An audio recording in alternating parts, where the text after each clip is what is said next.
uşağın anasıyam. Heç kəs bilmirdi. Və mənim təxminim ilk gündən bu yana qız olub. Ona görə qız deyirəm. İndi keçək bir bölüm bacısına. Ya Allah, buyur. Mən uşağın nənəsiyəm. Şaka. Mən uşağın bacısıyam. Məncə qız olacaq. Mən uşağın ortancı bacısıyam. Mən istəyirəm ki, oğlandır.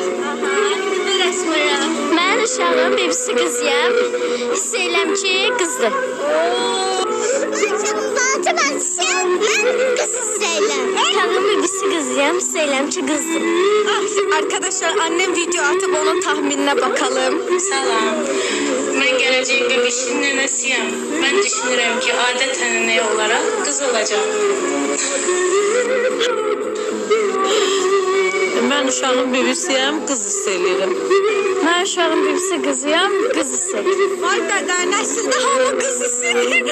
Hamı qızdır, hamı qız istəyir. Evet, uşağın nəyi sayılır? Məryəm, Mamidə misin nəyinizdir? Əmisi. Mən uşağın əmisi ilə başlayırsınız. Buyurun. Sağ olun. Nədir? Mən uşağın əmisiyəm, nə hissiyim? Hə, mən uşağın əmisiyəm. Yoğlandı ya qız. Çox dəqiq bir seçim oldu. Digər əmisi. Evet, mən uşağın əmisiyəm. Mən uşağın əmisiyəm, hiss edirəm ki, qız olacaq. Aha, mı qız deyir? Ha, Qız deyirsən? Oxuyuram şu an. Həm də içmə əsəri bir çıxar.